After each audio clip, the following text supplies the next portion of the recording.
Steel plant వద్ద తాజా పరిస్థితిని మా ప్రతినిధి అనిల్ని అడిగి తెలుసుకుందాం. అనిల్, ఏంటి స్టీల్ ప్లాంట్ వద్ద పరిస్థితి ఏంటి? సో ఇది భద్రతా లోపమే ఖచ్చితంగా దీనికి కారణమని తెలుస్తోంది.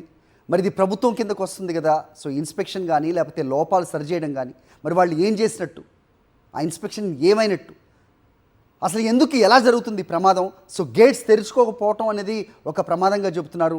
ల్యాడర్లోని ఈ స్టీల్ ద్రవ రూపంలో ఉంటుంది. ఇది అంత పెద్ద ఎత్తున పైకి లేచి పడడానికి గల కారణాలు ఏంటి అనేది చాలా ప్రశ్నలు వస్తూ ఉన్న పరిస్థితి.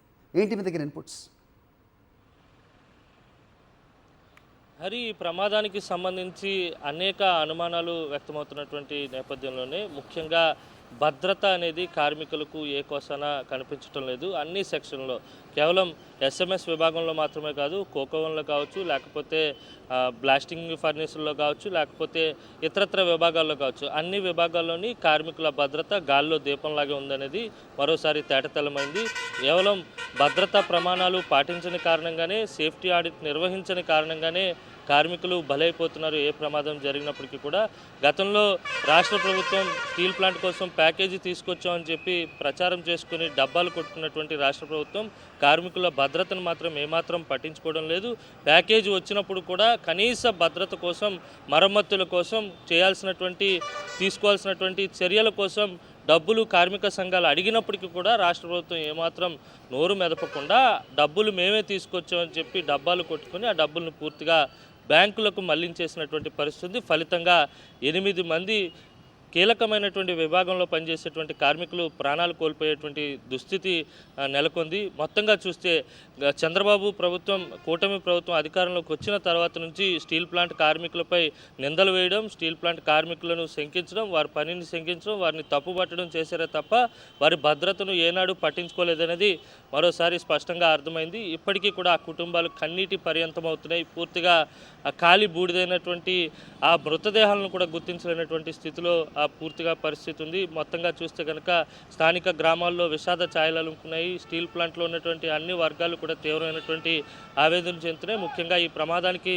సంబంధించి కార్మిక సంఘాలు కేవలం ఉక్కు యాజమాన్యం మాత్రమే కాదు, కేంద్ర రాష్ట్ర ప్రభుత్వాలు కూడా బాధ్యత వహించాలని చెప్పి ఆగ్రహాన్ని వ్యక్తం చేస్తున్నాయి. ఎన్నిసార్లు సేఫ్టీకి సంబంధించినటువంటి మెజర్స్ తీసుకోవాలి, కొన్ని మెయింటెనెన్స్ పనులు చేయాలని చెప్పినప్పటికీ ప్రభుత్వం కానీ లేకపోతే యాజమాన్యం కానీ ఏమాత్రం పట్టించుకోవడం లేదు. ఫలితంగా ప్రమాదాలు జరగడం, ప్రమాదాల్లో కార్మికులు చనిపోవడం లేదా గాయపడడం వంటి ఘటనలు చోటు చేసుకుంటున్నాయని చెప్పి ఆవేదన వ్యక్తం చేసినప్పటికీ కూడా ఏమాత్రం పట్టించుకోలేదు. మొత్తంగా చూస్తే పూర్తి స్థాయిలో ఇంకా విచారణ కొనసాగుతుంది. ఇప్పుడే కొద్దిసేపటి క్రితం అందుతున్నటువంటి సమాచారం ప్రకారం BNS 194 సెక్షన్ కింద స్టీల్ ప్లాంట్ పోలీసులు ఈ ప్రమాద ఘటనకు సంబంధించి కేసు నమోదు చేశారు.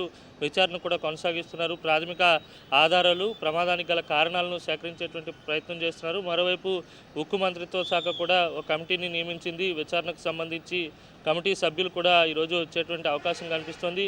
ఎక్కడైతే ప్రమాదం చోటు చేసుకుందో ఆ ప్రమాదం చోటు చేసుకున్నటువంటి ప్రాంతాన్ని పరిశీలించనున్నారు. ఎస్ హరి. అనిల్, అయితే బ్యాటరీస్ అనేవి 30 ఏళ్ళుగా రిప్లేస్ కూడా చేయలేదు అనేది కూడా వినిపిస్తున్న సిచ్యువేషన్ కనిపిస్తుంది. అయితే ఈ ప్రమాదం నిజంగా అక్కడ ఉన్న ఎక్స్పర్ట్స్ అయితే కనుక, లేకపోతే అనుభవం ఉన్న వాళ్ళైతే ఆ సౌండ్లో వేరియేషన్ని బట్టే ప్రమాదం జరగబోతుంది అనేది గ్రహించేవాళ్ళు. కానీ ఇలాంటి ప్రమాదాలు తరచు కూడా అనుభవం లేని వ్యక్తులు ఉన్న చోట వాళ్ళని పెట్టడం వల్లే జరుగుతుంటుంది.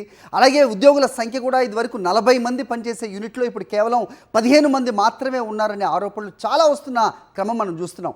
ఇంత జరుగుతున్న ప్రభుత్వం నుంచి ఒక ప్రకటన కూడా రాకపోవటాన్ని ఏ రకంగా చూడాలి? ఎస్ సార్, 30 నుంచి 40 ఏళ్ళు అవుతుంది స్టీల్ ప్లాంట్ ఇక్కడ నెలకొల్పి. అప్పటి నుంచి కూడా ఇప్పుడు ఏవైతే మిషనరీ ఉందో అదే మిషనరీ వాడుతున్నారు. అప్పటి నుంచి తూతు మంత్రంగా మెయింటెనెన్స్ వర్కులు, మరమ్మతులు చేస్తున్నారు తప్ప పూర్తి స్థాయిలో ఎక్కడా కూడా మరమ్మతులు చేసినటువంటి దాఖలాలు లేవు. అందుకే కార్మిక సంఘాలు కూడా పదే యాజమాన్యాన్ని కావచ్చు, కేంద్ర రాష్ట్ర ప్రభుత్వాలను విజ్ఞప్తి చేసినప్పటికీ ఏమాత్రం పట్టించుకోలేదు. ఇంకొక ఇంపార్టెంట్ ఫ్యాక్టర్ ఏంటంటే స్టీల్ ప్లాంట్లో పూర్తిగా కార్మిక శక్తి అనేది తగ్గిపోయింది. ఈ ప్రభుత్వం అధికారంలోకి వచ్చిన తర్వాత గడిచిన 2 ఏళ్లలో దాదాపు 14,000 మంది కాంట్రాక్ట్ కార్మికులను స్టీల్ ప్లాంట్ నుంచి బయటకు పంపేశారు. అలాగే VRS మీద పర్మనెంట్ కార్మికులు రిటైర్ అవుతున్నా, లేకపోతే కొంతమంది సర్వీస్ పూర్తయిన తర్వాత రిటైర్ అవుతున్నా వారి స్థానంలో కొత్తగా కార్మికులను ఎక్కడా రిక్రూట్ చేయడం లేదు. పూర్తిగా కార్మిక శక్తి స్టీల్ ప్లాంట్లో పడిపోయింది.